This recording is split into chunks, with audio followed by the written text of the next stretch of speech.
저는 2010년도에 각 분야의 여러 계층의 사람들 30여 명을 모아서 북한 선교위원회를 조직을 했었습니다. 그리고 제가 위원장이 되어서 그 위원들과 함께 북한 접경 지역을 한번 둘러보자 해서 중국으로 가서 중국의 두만강 주변을 둘러보고 또 저 러시아 넘어가서 두만강 철교 옆에 있는 핫산으로 전체 둘러보고 그리고 마지막 코스로 백두산을 가보기로 했습니다. 중국에서 백두산을 등반하는 코스는 서파, 북파 이렇게 코스가 있습니다. 파란 말은 중국말로 언덕이라는 말이에요. 그러니까 서쪽 언덕과 북쪽 언덕 그 코스가 있었습니다. 북파 코스는 그래도 개발이 잘 되어서 셔틀버스를 타면은 한 10분 정도만 걸어서 백두산 정상에 올라가서 천지를 사진 한번 찍고 이렇게 오고 합니다. 편합니다. 그런데 우리는 그쪽을 가지 않고 북한 접경 지역을 한번 가보자. 그래서 관광객이 아예 통제되어 있는 이 서파 코스를 선택을 했습니다. 그래서 지금은 철거되고 없는 중간에 낡은 호텔이 있어요. 그 낡은 호텔에서 저희들이 이제 숙박을 하고 새벽 3시에 일어나서 그러니까 중국의 공안들이 와서 막기 전에 올라가기 위해서 새벽 3시에 일어나서 출발을 했습니다. 근데 10월 말이라 눈보라가 엄청나게 치고 바닥에는 눈이 깔려서 걷기가 참 힘들더라고요. 한참을 올라가는데 이제 눈 덮인 막 경사길인데 계단이 나오는 거예요. 이 계단이 나오는데 눈보라는 치지 눈은 깔렸지 계단은 좁지 이 계단이 몇 개나 되냐면은 1442개 계단입니다. 이 계단을 올라가는데 얼마나 힘들었겠어요. 옆에 보호대를 잡고 거의 기어서 올라가다시피 하는데 한 1시간 이상을 올라갔습니다. 올라가는 도중에 한 고위 정치인이 같이 동반을 했는데 그냥 넘어져갖고 대자로 뻗어버렸는데 큰일 날 뻔했어요. 밑으로 떨어지면 어떻게 되겠습니까? 1442개 계단까지 흘러가 버리면은 사람 살기가 힘들지요.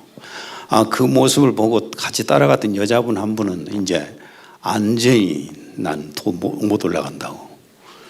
갔다 들어올 때까지 여기서 앉아 있으려는 거예요. 그럴 수가 있어야죠. 그래서 옆에서 두 사람이 붙잡고 해서 겨우 올라갔습니다.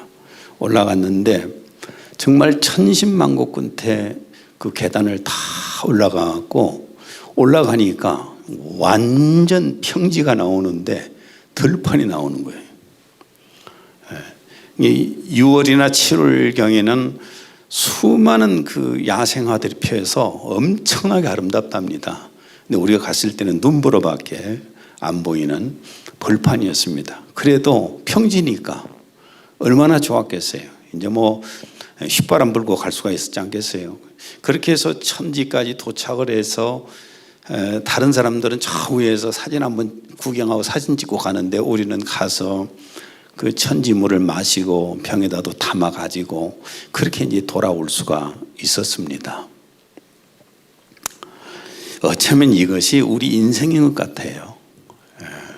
어둠과 낯이 교차하잖아요. 힘들고 어려움도 있지만 휘바람 불 때도 있지 않습니까? 가장 어두운 칠흑같이 어두울 때가 새벽녘이 가까워서랍니다. 그리고 가장 추위가 극성을 부릴 때가 봄이 가까울 때고요. 우리 인생도 똑같지 않겠어요? 가장 힘들고 어려울 때 바닥일 때가 이제는 거기서 올라가는 길밖에 없잖아요. 그래서 우리 인생과 비슷한 것 같다는 생각을 저는 그때 느꼈습니다. 욥기 23장 10절을 읽습니다. 내가 가는 길을 그가 하시나니 그가 나를 단련하신 후에는 내가 숭금같이 되어 나오리라. 예, 우리가 살아가는 과정에서 평탄한 길만 있으면 훈련이 되겠습니까? 앞주일에는 마라에서 엘림까지라는 제목으로 1탄으로 말씀을 전했고, 오늘은 두 번째 말씀을 함께 나누려고 합니다. 출애굽부터 마라까지를 한번 되짚어 보면은 하나님께서 모세를 통해서 이집트에서 10가지의 재앙을 통해서 그들을 출애굽시켜서 나왔지 않습니까? 해방시켰는데, 그때 그들이 오면서 낮에는 구름기둥, 밤에는 불기둥이 계속해서 그들을 앞에서 인도해서 나오게 됩니다. 출애굽기 13장 22절. 낮에는 구름기둥 밤에는 불기둥이 백성 앞에서 떠나지 아니하니라. 휘바람을 불지 않겠어요? 얼마나 좋았겠어요. 그런데 바로가 군대를 이끌고 이스라엘을 바로 뒤에 또 추격해 오기 시작합니다. 출애굽기 14장 6절에서 7절. 바로가 곧 그의 병거를 갖추고 그의 백성을 데리고 갈새 선발된 병거 600대와 애굽의 모든 병거를 동원하니 지휘관들이 다 거느렸더라. 휘바람을 불고 노래를 불고 나올 때였는데, 뒤에 보니까 또 바로의 군대가 추격해 오는데 이제 휘바람 불 일이 없어지지요. 이제 죽을 것이냐 살 것이냐 하는 그런 상황 가운데 있었는데, 이제 어느 정도 오다 보니까 어디가 오냐면은 홍해바다 앞에 만나게 됩니다. 출애굽기 14장 1, 2절. 주께서 모세에게 일러 말씀하시기를 이스라엘의 자손들에게 말하여 그들로 돌아서 바알스본 맞은편 믹돌과 바다 사이 피아히롯 앞에 진을 치게 하라. 너희는 피아히롯 앞에서 바닷가에 진을 칠지니라. 바닷가에 진을 칠지니라. 뒤에는 바로의 군대가 추격을 하고 있고, 앞에는 홍해바다가 넘실대고 있고, 완전히 진퇴양난 아니에요. 뭐 뒤로 물러날 수도 없고 앞으로 갈 수도 없고 하늘로 솟을 수도 없고 땅으로 꺼질 수도 없고, 이런 상황이 되었습니다. 고린도전서 10장 13절. 사람이 감당할 수 있는 시험 외에는 너희가 당한 것이 없나니 하나님께서는 신실하셔서 너희가 감당할 수 있는 것 이상으로 시험을 당하지 않게 하시고 시험을 당하면 피할 길도 마련하셔서 너희로 능히 감당케 하시느니라. 자, 앞으로 갈 수도 없고 뒤로 물러날 수도 없는데 누가 계세요? 우리에게는 하나님이 계시잖아요. 우리가 바라볼 수 있는 하늘이 있거든요. 하나님을 쳐다보고 하나님께 기도를 했더니 하나님께서 그 앞에 막혀있는 홍해바다를 갈라내셨잖아요. 그리고 추격하던 바로의 군대는 홍해바다 물속에다가 수장시켰습니다. 출애굽 14장 27절에서 29절. 모세가 바다 위로 자기 손을 뻗치니 바다가 그 세력이 회복되었고 새벽이 되었더라. 그러자 이집트인들이 그것을 피하여 도주하나 주께서 이집트인들을 바다 한가운데서 뒤집어 엎으셨더라. 물이 되돌아와서 그들을 쫓아 바다 가운데로 들어온 병거들과 기병들과 파라오의 모든 군대를 덮으니 그들 중에 한 사람도 남지 않았더라. 그러나 이스라엘의 자손들은 바다 가운데서 마른 땅 위로 걸어갔으며 물이 오른쪽과 왼쪽에서 그들에게 벽이 되었더라. 예. 뒤에는 이 바로의 정예 부대가 이스라엘을 추격해 오고, 앞에는 홍해바다가 가로놓여서 이러지도 저러지도 못한 이런 상황 속에서 이제는 죽었구나, 원망할 수밖에 없었고 모든 걸 포기할 수밖에 없는 상황 속에서 하나님 앞에 기도했더니 하나님께서 인간이 상상할 수 없는 방법을 통해서 길을 만들어 주시는 거예요. 길을 열어주셨어요. 홍해바다가 갈라진 겁니다. 이거 뭐 인간이 상상할 수도 없는 일인데, 홍해바다가 갈라지고 그 홍해바다로 이스라엘 백성들은 마른 땅을 걷듯이 건너왔는데, 그 뒤에 추격에 오는 바로의 군대는 물이 다시 덮이니까 그 속에 전부 다 수장돼 버리는 사건. 이런 사건을 보면서 과연 이스라엘 백성들은 어떻게 했을까요? 이 모습을 보면서 좋아했을까요? 안 했을까요? 15장 20절을 읽습니다. 이때 모세와 이스라엘 자손이 이 노래로 여호와께 노래하니 아론의 누이 선지자 미리암이 손에 소고를 잡음에 모든 여인도 그를 따라 나오며 소고를 잡고 춤추니 노래를 부르고 춤을 추고. 자, 보십시오. 이스라엘 백성들이 애굽에서 고통스럽게 노예 생활을 할 때 정말 힘들었지 않습니까? 그런데 하나님께서 모세를 보내셔서 10가지 재앙을 통해서 이집트가 완전히 심판받는 모습을 보면서 박수치면서 너무너무 좋아했고, 그렇게 해서 또한 구름기둥 불기둥을 통해서 인도를 통해서 앞으로 나오는데 얼마나 신발이 납니까?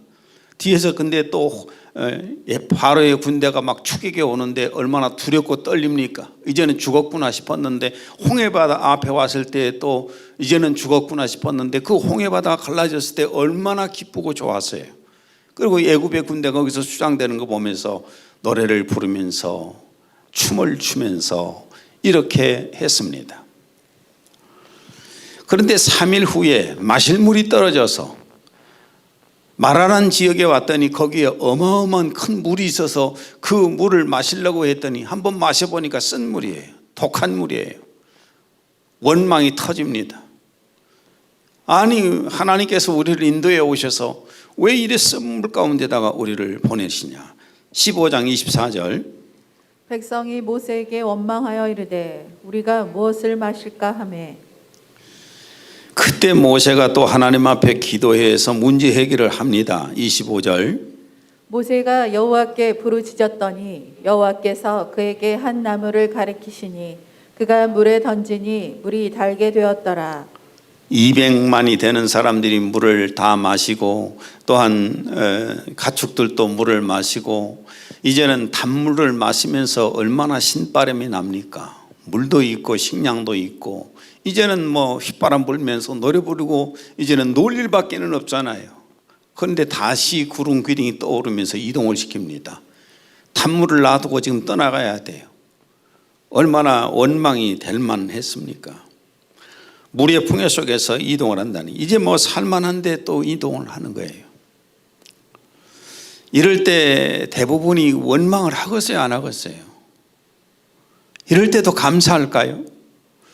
아, 내가 좀 풍요롭게 살만하구나 싶은데 무슨 일이 탁 닥쳐가지고 쫄딱 망했을 때에도 감사하는 사람은 사실은 신앙생활에 더 훈련할 것이 없어요. 그 정도라면은. 근데 대부분 원망하고 불평하고 그러지 않겠습니까? 구름기둥 불기둥을 따라서 이스라엘 백성들은 이제 다시 남쪽으로 방향을 향해서 걷기 시작합니다. 얼마나 원망과 불평이 쏟아졌을까 싶어요. 그런데 한 10km쯤 내려갔더니 남쪽으로 내려갔더니만 어디가 나왔는가? 27절. 그들이 엘림에 이르니 어디에 도착했어요? 엘림에 도착했어요. 엘림이란 말은 큰 나무란 말입니다. 엘림이란 말은 큰 나무. 현재도 와디 가랄델이라는 곳으로 그 지역명이 남아 있더라고요. 이 마라와 엘림 지도 한번 봐보세요.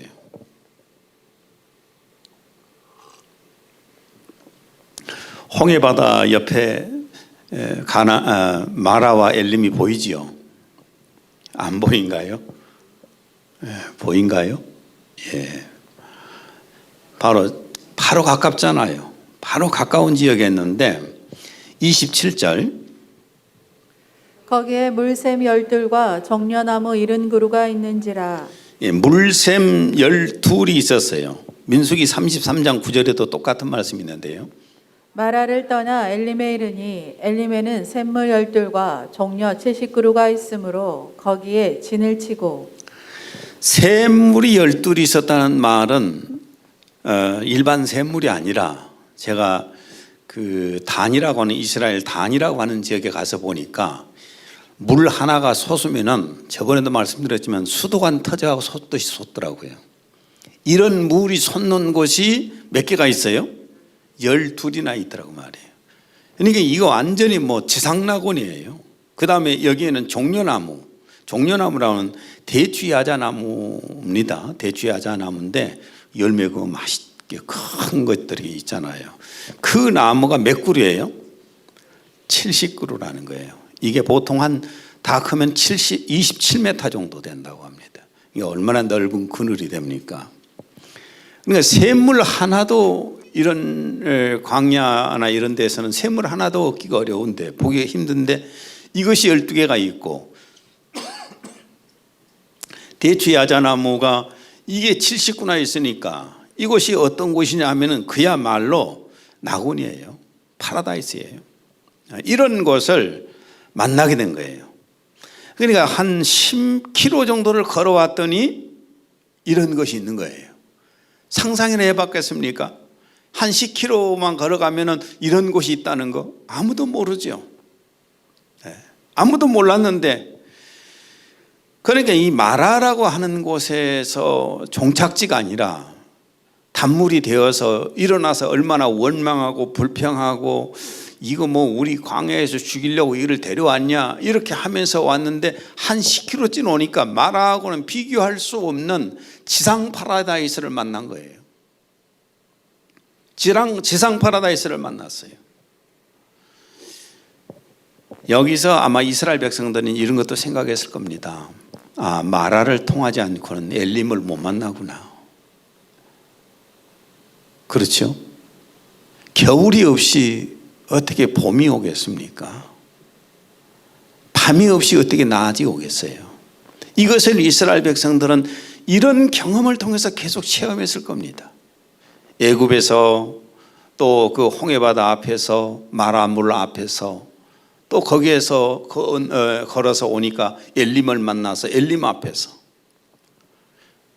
앞에서 그들이 생각하기에는 뭘 생각했을까요? 이야, 이거 완전히 지상낙원이다. 하나님께서 이제 여기서 우리를 살게 하시겠구나 라고 생각하지 않았겠어요? 하나님께서 엘림의 교훈을 주신 목적이 무엇일까? 첫째는 하나님의 말씀에 순종할 때 그대로 된다는 것을 믿게 하는 훈련이에요. 하나님을 믿고 의지하는 훈련이에요. 불만과 불평을 쏟아놓으면서도 따라왔습니다, 그들은. 그런데 엘림은 자기들의 지혜와 능력으로 도달한 것이 아니에요. 엘림이라고 하는 이 지역에 자기들이 노력을 하고 자기들이 지혜를 발휘하고 자기들이 능력을 갖춰서 이 엘림이라고 하는 곳을 찾아낸 것이 아니라고 말해요. 이곳은 하나님께서 미리 계획하셨고 준비시켜 놓고 구름기둥 불기둥으로 그들을 인도해 오신 겁니다. 이스라엘 백성들은 하나님의 말씀에 순종하면 되었어요. 하나님의 말씀에 순종하고 하나님을 따라가기만 하면은 하나님께서 예비하신 것을 만나게 되는 거예요. 26절, 너희가 너희 하나님 나 여호와의 말을 들어 순종하고 내가 보기에 의를 행하며 내 계명에 귀를 기울이며 내 모든 규례를 지키면 내가 애굽 사람에게 내린 모든 질병 중 하나도 너희에게 내리지 아니하리니 나는 너희를 치료하는 여호와임이라. 하나님의 말씀에 순종을 하느냐 안 하느냐 하는 훈련이에요. 신명기 8장 2절, 네 하나님 여호와께서 이 40년 동안에 내게 광야길을 걷게 하신 것을 기억하라. 이는 너를 낮추시며 너를 시험하사 내 마음이 어떠한지 그 명령을 지키는지 지키지 않는지 알려 하심이라. 우리 신앙인들은 믿음이 있다고 말을 하면서도 대개가 자기의 논리를 갖고 생각하고 과학이나 상식에 맞지 않으면 그걸 믿지 않으려고 합니다. 하나님의 사람이라고 하는 사람들도 하나님의 말씀을 따라가서 사는 게 아니라 하나님 말씀보다는 세상의 논리와 세상의 과학과 세상의 이치를 따르려고 합니다. 이 코로나 상황 속에서도 그러잖아요. 대부분이 하나님 말씀을 따르려고 산다고 했다가 갑자기 세상에서 논리를 펼치고 과학을 펼치고 이렇게 하니까 그쪽 따라가 버리잖아요. 사실 하나님 말씀 따르는 게 쉽지는 않을 겁니다. 예수님을 믿으라는 말씀에 순종할 때에 죄로 죽은 영의 생명을 주어서 살려주십니다. 이 믿을 때에 그렇다는 얘기입니다. 요한복음 3장 16절. 하나님이 세상을 이처럼 사랑하사 독생자를 주셨으니 이는 그를 믿는 자마다 멸망하지 않고 영생을 얻게 하려 하심이라. 이게 어떻게 과학으로 인간의 논리로 이치로 증명이 되겠습니까? 아니 예수님 믿었는데 어떻게 죄가 용서되고, 예수님 믿었더니 어떻게 영적인 생명을 주고, 이게 눈에 안 보이잖아요. 세상 논리로는 안 맞잖아요. 그런데 믿으면 이렇게 하나님께서 죄를 용서해 주시고 생명을 주신다는 겁니다. 그 다음에 예수님의 치유의 말씀을 믿을 때에 육체의 건강도 회복되지 않습니까? 야고보서 5장 15절. 믿음의 기도는 병든 자를 구원하리니 주께서 그를 일으키시리라. 예, 이 말씀을 믿고 그대로 하는 사람이 얼마나 있겠어요? 아프면 병원으로 가야죠. 병원에서 안 된다고 하면 포기하는 것이고, 어쩔 수 없으니까 하나님 앞에 기도 한번 해보는 것이지. 요즘 믿음 가지고 기도해서 병 나은 사람 많지가 않을 거예요. 참 이 말씀 믿기가 어려울지도 몰라요. 그런데 믿기만 하면 주님께서 해결해 주신다는 겁니다. 물질복의 약속의 말씀도 믿고 순종할 때에 물질을 복도 주시는 겁니다. 말라기 3장 10절. 만군의 여호와가 이르노라 너희 집에 양식이 있게 하고 그것으로 나를 시험하여 내가 하늘 문을 열고 너희에게 복을 쌓을 곳이 없도록 붙지 아니하나 보라. 사람들은 자기가 정말 뼈 빠지게 고생하고 노력해서 벌 것만 생각을 하지 하나님께서 복 주신다는 것을 못 믿는 거예요. 여러분, 하나님께서 복을 주시면 내가 지혜롭게 살고 내가 노력하고 살고 여기다 하나님이 복을 주시잖아요. 이렇게 첫 번째 엘림의 교훈은 하나님의 말씀을 믿고 순종할 때에 그 말씀대로 된다는 것을 믿게 하는 겁니다. 광야 생활이라고 하는 것은 하나님을 믿고 의지하게 하는 거예요. 하나님의 말씀을 믿고 하나님이 인도하신 대로 가면은 인간이 가장 좋은 길로 갈 수 있다는 것을, 그것을 알게 하시는 게 바로 광야 생활이었어요. 엘림을 주신 목적이 거기에 있는 거예요. 하나님께서는 왜 이렇게 당신의 백성들에게 마라의 쓴물을 경험하게 하시고 그 쓴물을 단물로 바꿔주시고 또 엘림의 풍요를 경험하게 하셨을까? 당신의 백성들이 하나님 말씀을 순종하게 하는 겁니다. 우리는 천국을 가기 전에 이 땅에서 훈련을 받아서 천국에 살 수 있는 영과 혼이 준비가 돼야 돼요. 야고보서 1장 2절에서 5절. 내 형제들아 너희가 여러 가지 시험을 당하거든 온전히 기쁘게 여기라. 이는 너희 믿음의 시련이 인내를 만들어내는 줄 너희가 알미라. 인내를 온전히 이루라. 이는 너희로 온전하고 구비하여 조금도 부족함이 없게 하려 함이라. 여러 가지 시험을 당할 때마다 하나님이 나를 훈련시키시구나. 천국에서 살 수 있는 영의 생명과 인격을 만들어가고 계시구나.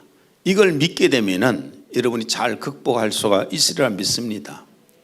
그 다음에 두 번째, 엘림의 교훈을 주신 목적은 가나안을 향한 순례자임을 알게 하신 겁니다. 너희는 순례자다. 민수기 33장 9절에서 10절 14절. 마라를 떠나 엘림에 이르니 엘림에는 샘물 12과 종려 70그루가 있으므로 거기에 진을 치고 엘림을 떠나 홍해 가에 진을 치고 알루스를 떠나 르비딤에 진을 쳤는데 거기는 백성이 마실 물이 없었더라. 자, 마라에서 단물이 되니까 머물고 싶었는데 또 떠나야 되니까 원망 불평 속에서 또 조금 갔더니만은 엘림이라고 하는 지상 파라다이스를 만났단 말이에요. 여기서 영원히 살게 해주셔야 되는데 왜 또 데리고 나오시니까 마른 땅, 이제 광야지, 먹을 물이 또 없는 지역도 지나야 되지. 이게 이스라엘 백성들이 광야에서 그 이주한 곳이 몇 곳이냐면은 34곳이에요. 34번이나 이사를 했어요. 40년 동안. 우리보다 훨씬 더 많이 이사를 했더라고요. 우리 부부가 만난 지가 40년이 넘었습니다. 참 길게 살았어요. 40년이 넘게 우리 부부가 살았는데 우리 부부가 몇 번 이사했느냐? 24번 이사했어요. 이사한 내용을 지역을 봤더니 24번을 이사를 했습니다. 그래서 우리 부부는 이삿짐 센터에도 될 거예요. 잘 쌉니다. 뭐 벌써 이사한다고 하면 척척척척 싸대요. 여기서 이사를 지금 별로 안 하고 이러면 살잖아요. 언젠가 또 뭐 사평으로 이사를 한번 하긴 해야 되겠지요. 근데 이렇게 이사를 많이 하는데 얼마나 짜증났을까 싶어요. 이스라엘 백성들의 최종 목적지가 그런데 어디입니까? 이스라엘 백성들의 최종 목적지가 이집트는 아니었지요. 마라도 아니죠. 엘림도 아니죠. 그럼 어디입니까? 가나안 땅이잖아요. 창세기 12장 1, 2절. 여호와께서 아브라함에게 이르시되 너는 너의 고향과 친척과 아버지의 집을 떠나 내가 내게 보여줄 땅으로 가라. 내가 너로 큰 민족을 이루고 내게 복을 주어 내 이름을 장대하게 하리니 너는 복이 될지라. 하나님께서 아브라함에게 내가 네게 보여줄 땅으로 가라는데 이 땅이 바로 가나안 땅이잖아요. 이스라엘 백성들은 이 광야에 나와서 애굽에서 나와서 지금 가나안까지 가는 순례 중이잖아요. 순례 중에 홍해를 만날 수도 있고 마라를 만날 수도 있고 엘림을 만날 수도 있고 무리바를 만날 수도 있고 정말 고통스러운 과정을 걸칠 수도 있다고 말이에요. 근데 그 엘림에 만났다고 해서 여기서 내가 안주하면서 영원히 살리라 하는 생각을 했다면 이 사람은 이스라엘 백성은 아닐 거예요. 분명한 것은 하나님께서 주신 가나안 땅을 가야 된다는 겁니다. 근데 그 가는 과정이 힘들고 어려웠다는 거예요. 그러나 우리가 분명하게 아셔야 할 것은 그 힘들고 어려운 과정을 다 지나가고 있지만은 누구 계획 속에서 지나가고 있습니까? 하나님의 계획 속에서 가나안이라고 하는 곳으로 지금 데려가시기 위해서 이끌어가고 계시잖아요. 그래서 시험 당할 때에 반드시 이겨낼 수 있도록 해 주셨습니다. 고린도전서 10장 13절을 다시 한번 읽습니다. 사람이 감당할 시험 밖에는 너희가 당한 것이 없나니 오직 하나님은 미쁘사 너희가 감당하지 못할 시험 당함을 허락하지 아니하시고 시험 당할 즈음에 또한 피할 길을 내사 너희로 능히 감당하게 하시느니라. 사람은 앞을 못 보잖아요. 한 치 앞도 못 보잖아요. 그러니까 지금 현실 내 앞에 있는 것만 갖고 휘바람은 불고 노래를 부르고 춤을 추고 그다음에 이 앞에 있는 것만 가지고 지금 원망을 하고 불평을 하고 좀 그러지 않습니까? 근데 10km 앞에 갔더니 엘림이 있어요. 하나님이 이미 계획한 가운데 있었단 말이에요. 하나님께서 지금 계속 하나님의 계획 가운데서 이끌고 데리고 가시는 거예요. 그리고 그들이 이길 만큼만, 이겨낼 수 있을 만큼만 허락을 하신 겁니다. 왜 이렇게 어려움 속에서 또 기쁘고 즐거움 속에서도 계속 진행하게 만드셨을까? 그건 목적지가 가나안이기 때문이란 말이에요.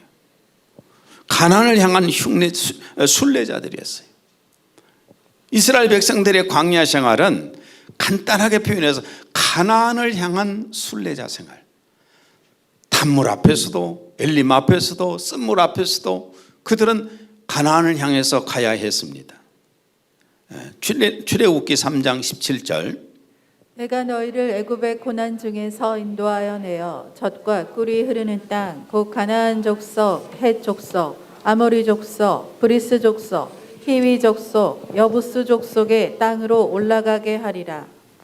아무리 만나가 내리고 메추라기 떼기가 깔려 있고 단물이 앞에 있고 지상 파라다이스가 앞에 있고 아무리 고통스러워도 그들이 가야 할 곳은 가나안 땅이었어요. 그들의 목적지가 그곳이었고, 가나안 땅에 가야 된다는 것을 잊어버리고 나면은 엘림에서 정말 좋은 집들 지어놓고 천년만년 살라고 준비하겠지요. 가나안을 잊어버리니까. 우리 그리스도인들도 이것을 좀 기억을 해야 됩니다. 우리는 지금 어디를 향한 순례자들입니까? 우리는 천국을 향한 순례자들입니다. 빌립보서 3장 20절. 우리의 시민권은 하늘에 있는지라. 우리는 시민권은 어디가 있어요? 하늘에 있잖아요. 우리가 가야 할 곳이 그곳이에요.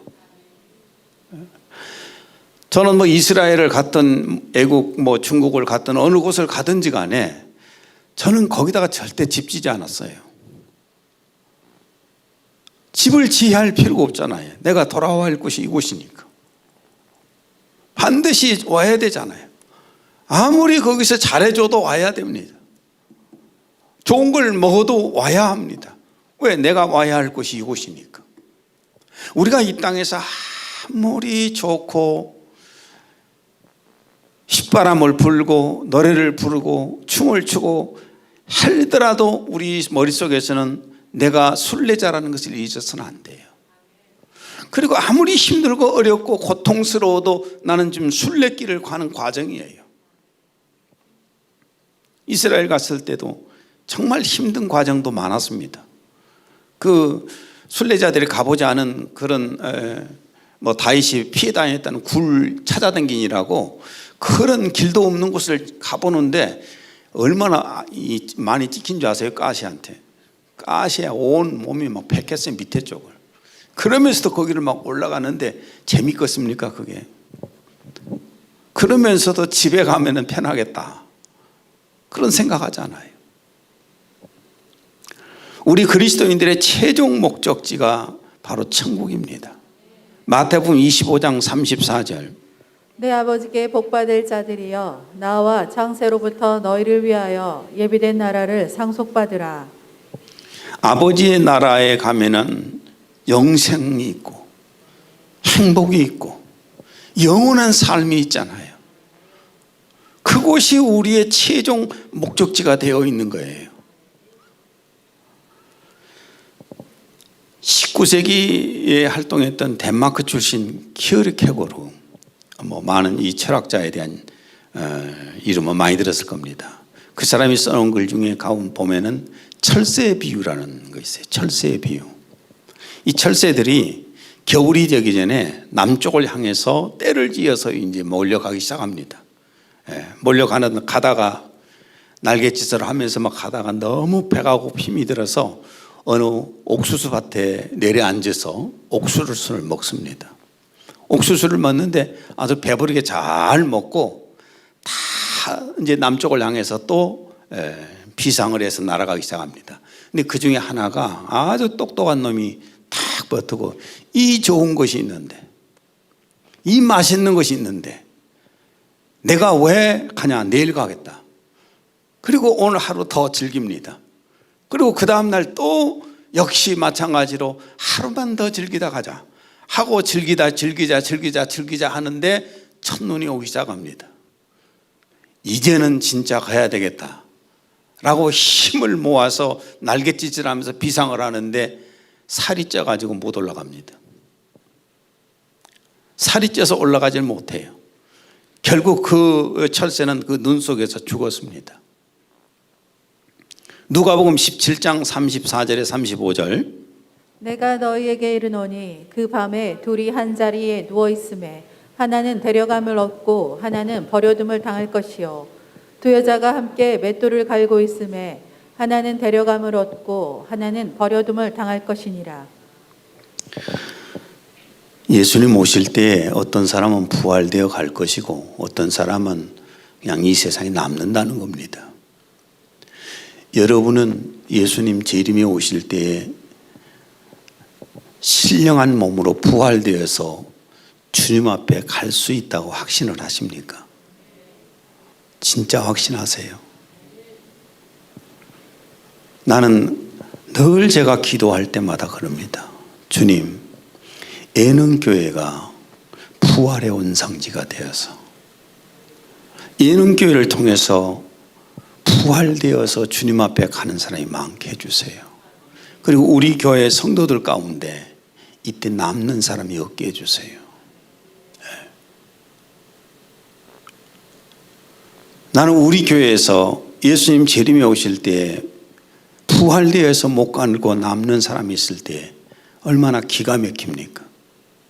제가 예전에 한번 꿈을 꿨다고 했잖아요. 예수님 오실 때 부활되어서 올라가는 꿈을. 근데 꿈을 깨고 나서 화장실 갔다 와서 참 깊이 생각을 했어요. 야, 이런 꿈을 내가 꾸구나. 근데 그 다음이 없어서 너무 재미없다. 후편이 있었으면 좋겠다고 다시 잠을 잤는데 그 후편 꾸었다고 했잖아요.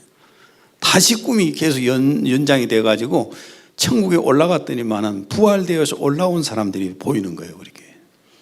그래서 제가 평소에 누구는 못 올라올 것 같다 생각을 했는데 그 사람이 거기 있더라니까요.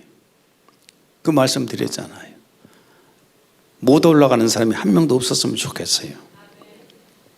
말씀의 마무리를 짓니다. 마라의 고통 속에서도 엘림의 풍요 속에서도 우리가 가야 할 곳은 아버지의 집입니다. 요한복음 14장 3절. 가서 너희를 위하여 거처를 예비하면 내가 다시 와서 너희를 내게로 영접하여 나 있는 곳에 너희도 있게 하리라. 세상의 이론 따라서, 세상의 물질 따라서, 세상의 권력 따라서 자꾸 쫓아다니지 마세요. 여러분, 미사일이 어떻게 비행기를 추격한 줄 아세요? 미사일은 비행기에서 나오는 가스를 따라가는 겁니다. 그래서 추격을 해요. 벌들 보세요. 벌들은 꽃에서 나는 그 꿀냄새 맡고 꽃 속으로 들어가서 꿀을 따잖아요.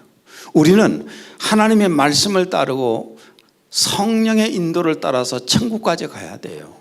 자꾸 다른 것 쳐다보지 마시고 말씀을 따르고 기도해서 성령의 인도하심을 따라서 나는 가야 되는 겁니다. 다른 소리 듣다가는 남아요.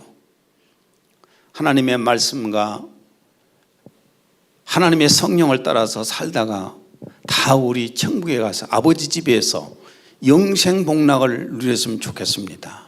기도합니다. 하나님 아버지, 오늘은 마라에서 엘림까지라는 주제를 가지고 두 번째로 말씀을 나눴습니다. 우리는 천년 만년 이 땅에서 살려고 준비합니다. 그래서 이 세상에서 권력도 얻고 이 세상에서 재물도 많이 얻어서 이 땅에 축적하려고 합니다. 그러나 주님, 오늘 이 말씀을 통해서 확실하게 배웁니다. 우리는 순례자입니다. 천국을 향하여서 걸어가는 사람들입니다. 주님, 우리의 삶이 저 천국을 바라보면서 살게 하시옵소서. 예수님 이름으로 기도했습니다. 아멘.